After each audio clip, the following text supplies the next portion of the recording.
뉴욕 선물시장에서 거래되는 커피 지수가 400을 넘어갔습니다. 이게 진짜 기록적인 거거든요. 과테말라의 일부 농장들은 커피를 주지도 않아요. 가격을 주지도 않는데 커피 지수가 계속 오르니까 이 저가 커피 브랜드들이 아마 곧 있으면 줄여서 가격을 올리지 않을까라는 생각이 들어요. 커피 지수가 올라가요? 가격이 올라가. 그래서 사람들이 커피를 안 마시기 시작하는 거지. 사실 그게 가장 위험한 거예요.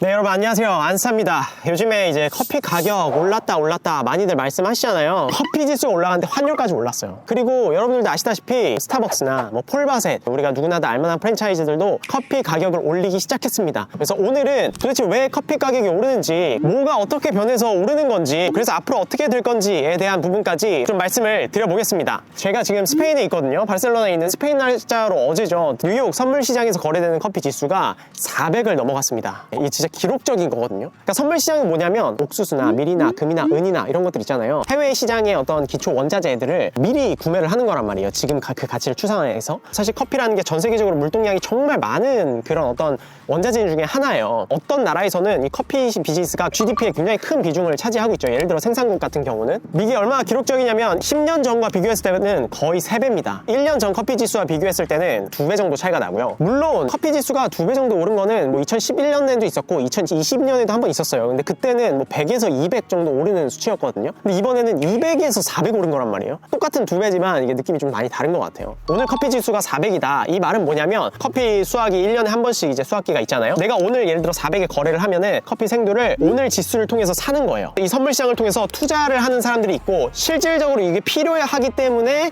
선물시장에서 구매를 하는 사람들이 있어요. 그리고 이 커머셜 시장의 이 커피 지수는 브라질이 전 세계 커피 생산량 1위잖아요. 이게 명불허전 1위입니다. 그냥 1위가 아니라. 그래서 브라질이 가장 많은 영향을 받고 있고 우리는 이게 와닿지 않지만 저희가 브라질 갔을 때 브라질 농부들이 어떻게 그 생두를 거래하는지를 봤잖아요. 오늘 수확을 해. 가공을 마쳐. 그러면 이 생두를 잘 보관하고 있다가 커피 지수가 조금 올라갔다? 그럼 오늘 팔아.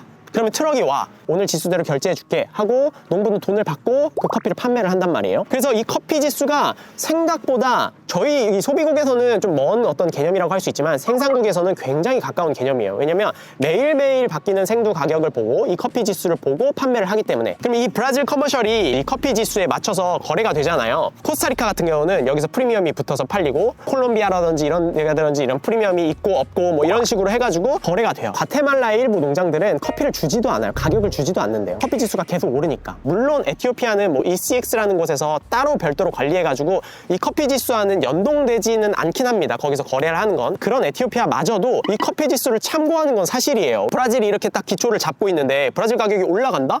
그러면 당연히 에티오피아 품질이 좋은 커피들은 이렇게 맞춰서 올라가겠죠. 그러니까 이 커피 지수가 우리가 커피를 거래하는데 굉장히 기준이 되는 지수다. 사실 저희가 이제 구독자분들께 소개를 하고 우리가 주로 다루는 이 스페셜티 커피는 이 커피 지수와 곧바로 연동되진 않습니다. 요건 또 다른 시장이에요. 스페셜티 커피는 수요와 공급에 따라서 가격이 독립적으로 정해지는 체계이기 때문에 예를 들어 커피 지수가 막 많이 올라간다. 그렇다고 해서 우리가 구매하는 스페셜티 커피가 바로바로 영향을 받진 않습니다. 이미 이 사이에 버퍼를 조정을 해놨거든요. 일단은 중요한 개념이에요. 다만 일정 시간 이 커피 지수가 계속 오른 상태로 유지를 한다면 당연히 커머셜 가격이 이렇게 올라오니까 스페셜티 가격도 자연스럽게 하방 압력으로 인해서 올라가겠죠. 일정 시간 뒤에도 우리가 주로 마시는 스페셜티 커피 가격에 영향을 줄 수 있다. 예를 들어 대형 커피 회사들 있죠. 뭐 네슬레라든지 스타벅스라든지 진짜 이 선물 시장에서 정말 대량으로 구매하는 다국적 이제 커피 회사들 있잖아요. 다국적 생두 회사들이나 이런 데한테는 진짜 바로바로 타격이 갈 수 있는 거예요. 사실 지금 수입업체로는 악재가 겹친 거야. 사실 커피 지수가 안정적인 공급으로 인해서 꽤 오랫동안 낮은 선으로 유지가 많이 됐어요. 브라질의 어떤 생산이 굉장히 안정화됐었으니까.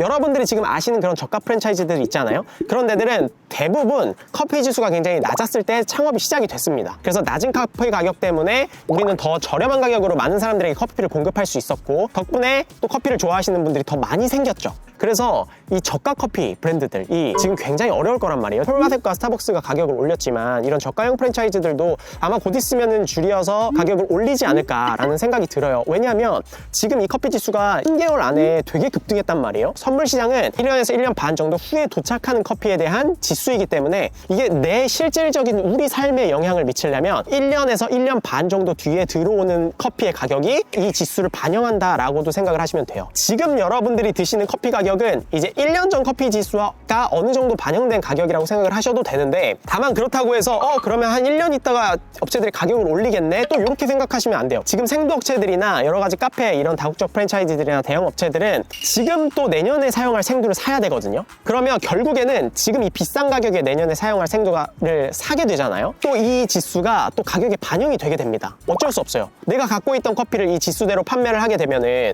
내가 저렴하게 샀는데 비싸게 팔 수 있게 되잖아요. 근데 여기에서 나온 마진으로 어쨌든 이 회사들은 또 생두를 사야 되기 때문에 결국에는 이 가격이 빠르게 반영되냐 늦게 반영되냐의 차이일 뿐이지, 결국에는 지금부터 우리가 마시는 커피 가격에 어느 정도 반영될 거다라고 볼 수 있고, 얼마 전에 저희 에티오피아 갔잖아요. 작년에 이 가격이면은 G1 등급의 커피를 살 수 있었는데 똑같은 가격에 우리가 G2 등급을 사야 돼요. 이 다음으로 좀 여러분께 설명을 드릴 부분은, 그렇다면 왜 커피 가격이 올랐는지에 대한 부분이에요. 일단은 우리가 첫 번째로 봐야 할 거는 당연히 공급 이슈예요. 공급 이슈. 이 가격을 결정하는 게 결국 수요와 공급이잖아요. 지금 여러분들도 모두 알다시피 기후변화로 인해서 커피 생산량이 줄어들고 있습니다. 이거는 팩트예요. 이 기후변화를 우리가 장기적인 관점과 단기적인 관점의 기후변화를 들 수 있어요. 왜냐면 단순히 우리가 지구온난화로 인해서 생두 가격이 내려간다 라고만 또 볼 수 없거든요. 왜냐면 산지에 직접 가보시면 기후변화가 있더라도 또 기후변화를 통해서 새롭게 커피가 나는 지역도 있고요. 이제 더 이상 재배를 하지 못하는 지역도 있어요. 그리고 아직까지 생산량은 같지만 뭐 품질이 떨어지거나 하는 이슈도 있고, 어쨌든 첫 번째 단기적인 것들이 베트남에 얼마 전에 있었던 가뭄 문제라든지 브라질에 있었던 뭐 냉해 문제, 가뭄도 있고요. 이런 기후변화로 예상치 못했던 충격이 오면은 커피 생산량이 줄어듭니다. 근데 이건 비단 장기적인 문제가 아니라 계속 이전에도 역사적으로 반복했었던 문제예요. 그 기후 문제 때문에 커피 지수가 급등하고 급락하고를 계속해서 반복해왔죠. 근데 이 단기적인 기후 문제가 어떻게 지수에 영향을 미쳤냐면, 베트남이 가장 로부스타를 많이 생산하는 나라인데 베트남에 가뭄이 극심하게 들었어요. 그래서 이 로부스타 생산량이 엄청 많이 줄어든 거예요. 로부스타가 뭐 인스턴트 커피라든지 아니면 저가형 블렌딩에 많이 사용되는 커피거든요. 이런 커피 생산량이 줄어드니까 어떻게 됐어요? 로부스타 가격이 너무 높아져 버린 거야. 그래서 원래 그 커피를 사용하던 그 다국적 회사들이나 커피 회사들이 대체제로 브라질 커피를 찾기 시작했어요. 2024년에 브라질 수출량이 2023년보다 더 높아졌어요. 브라질 같은 경우에는 또 가뭄이라든지 뭐 냉해 이런 이슈가 있었습니다. 그래서 브라질 생산량도 조금 줄어들었는데 수출량은 오히려 더 높아진 거예요. 로부스타 커피 지수는 따로 관리가 되거든요. 영국 런던에서 관리가 되는데 로부스타 커피가 아라비카 커피의 가격을 뛰어넘는 수준까지 오게 됩니다. 그렇다고 해서 로부스타 커피 지수가 아라비카 커피 지수보다 계속해서 위로 올라갈 수는 없어요. 왜냐하면 품질이 당연히 낮으니까. 그래서 이런 단기적인 기후변화 때문에 커피 지수의 변동이 있었고, 이 로부스타 때문에 브라질 커피 가격을 밀어 올린 거죠. 거기에 플러스 우리가 장기적인 기후변화를 이야기 안 할 수가 없잖아요. 저희가 산지에 가면서 가장 좀 인상 깊게 보는 기후변화에 따른 생산량 감소 이슈는 전 세계적으로 지구온난화가 있잖아요. 그래서 기후가 올라가니까 커피를 재배할 수 있었던 곳에서 이제 재배하지 못하는 상황이 돼버렸어요. 커피가 생산된 고도가 예전에는 뭐 800m에서 1600m였다면 지금은 1000m에서 1800m로 바뀐 거예요. 그러면 어떻게 돼요? 예전에는 재배가 됐었던 곳이 재배가 안 되는 이슈가 있고, 또 예전에는 재배가 원래 안 됐었는데 재배가 되는 이슈가 있잖아요. 근데 이 고도가 올라간다는 건 결국에 산이 이렇게 생겼는데, 생산 가능한 고도가 점점 더 올라간다는 거는 산의 꼭대기까지 올라가는 거니까 당연히 면적이 그만큼 줄어든다라고 우리가 이해를 할 수 있거든요. 근데 이게 되게 장기적인 이슈이고, 단기적으로 이만큼 가격을 끌어올릴 만한 가장 큰 이유가 되지 못한다고 생각을 해요. 저희가 이 이슈 가운데서 저희가 가장 많이 보는 어떤 산지에서의 생산성 문제는 생산의 효율성이 떨어진다는 거예요. 생산량 자체는 지구온난화로 인해서 막 20%가 줄어들고 30%가 줄어들고 이러진 않는단 말이에요. 아주 조금씩 줄어드는데 산지 현황에 맞춰가고 있어요. 새로운 곳에서 커피 나무를 심으면서. 그러면 어떤 변화가 있느냐? 예전에는 예를 들어 산지에서 11월부터 12월 딱 이때 동안 수확을 할 수 있었다 그러면, 이제는 기후변화 때문에 이 수확 시기가 약간 늘어났어요. 그러니까 예전에는 9월에 커피가 안 났는데 지금 막 9월에 재배가 되기 시작하고 지금 1월, 2월까지 커피가 나는 거예요. 이 커피 재배 가능한 어떤 기간이 예전에는 좁아서 이걸 되게 효율적으로 딱 단기간에 농부 입장에서 비용을 들여서 커피를 쫙 생산할 수 있었는데, 지금은 기간이 늘어났죠. 기후변화 때문에 예측 불가능하게. 그러면 어떻게 돼요? 피커도 불러야 되고 인부도 고용해야 되고 여러 가지 비용적인 요소가 들어가잖아요. 그렇다고 해서 퀄리티가 더 나아지는 것도 아니고, 그러니까 생산이 비효율적으로 된 거예요. 비용이 늘어나니까. 또 비용이 늘어난 만큼 그 물량을 또 한꺼번에 재배할 수도 없고요. 그래서 오히려 어떤 농부들은 생산을 포기하는 경우도 있어요. 그렇기 때문에 이렇게 생산지에서 단기적인 문제와 장기적인 기후 문제로 인해서 공급이 줄어들었다라고 이해하시면 될 것 같아요. 자, 그리고 사실 제가 더 중요하게 생각하는 건 두 번째 문제, 수요의 문제, 수요의 변화. 수요가 줄어들면은 당연히 가격이 뭐 낮아질 수밖에 없잖아요. 근데 오히려 전 세계적으로 지금 커피에 대한 수요가 더 늘어나고 있습니다. 그러니까 생산량은 조금씩 줄어드는데 수요는 오히려 빠른 속도로 늘어가고 있어요. 근데 이 수요의 중심에 우리가 중국 이야기를 안 할 수가 없습니다. 중국 러킹 커피 아시죠, 여러분? 중국에서 지금 가장 빠르게 성장하고 있는 스타벅스를 위협하는 그런 저가 커피 프랜차이즈거든요. 이 러킹 커피 대표가 얼마 전에 브라질을 찾아가가지고 브라질 부통령을 만나서 계약을 체결했어요. 이 계약 규모가 향후 5년간 중국 돈으로 100억 원 인민폐의 생두를 계약했대요. 5년간 24만 톤을 그냥 계약하고 온 거예요. 그전에는 없었던 수요잖아요. 중국 사람들이 이만큼 커피를 마시지 않았으니까. 한국이 1년에 수입하는 커피 양이 17만에서 한 20만 톤 사이가 될 거예요. 이렇게 커피를 좋아하는 나라에서 1년에 수입하는 커피가 16만 톤에서 20만 톤 정도 되는데 중국의 커피 프랜차이즈 하나가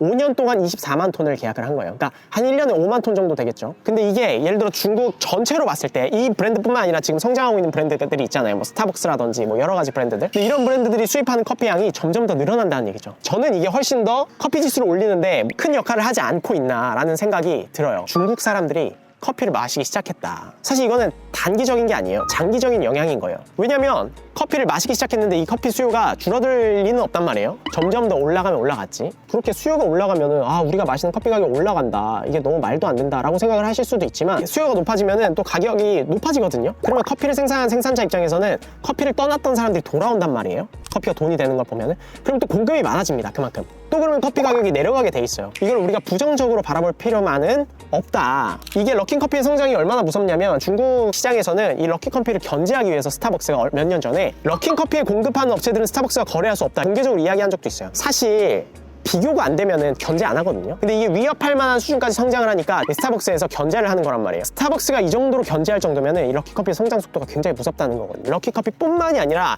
중국의 여러 가지 커피 프랜차이즈들이 앞으로 성장할 거다. 그에 따른 수요가 점점 많아질 거다라고 이야기를 할 수 있고, 그리고 제가 이제 전 세계를 돌아다니면서 느끼는 게 이 스페셜티 커피 수요 기반으로 커피에 대한 수요가 점점 더 높아지고 있습니다. 이거는 비단 중국뿐만이 아니라 전 세계적으로 동시에 일어나는 일이에요. 왜냐면 한국도 이 생두 수입량이 줄어들지 않고 계속 우상향하고 있단 말이에요. 결국엔 이제 커피에 대한 수요가 중국을 필두로 전 세계적으로 높아지고 있다. 그래서 커피 지수, 이 커피 가격이 올라가고 있다. 그리고 이 중국의 수요뿐만 아니라 저희가 산지 돌아다니면서 볼 수 있는 포인트는 내수 수요가 늘고 있어요. 생산지에 대한 내수 수요. 이게 내수 수요가 늘고 있다는 게 어떤 문제냐면 브라질이나 파나마, 뭐 에티오피아, 코스타리카, 콜롬비아 이런 생산국들은 일반적으로 소비국에게 좋은 커피를 보냈단 말이에요. 그리고 이제 안 좋은 커피들을 내수에 풀었어요. 이거는 커피뿐만 아니라 과일이나 어떤 다른 수출품들을 생산하는 나라도 마찬가지인데 대부분 좋은 것들을 이제 수출을 하잖아요. 근데 이제 브라질, 콜롬비아 뭐 이런 자국민들이 좋은 커피를 마시기 시작했다는 거죠. 그래서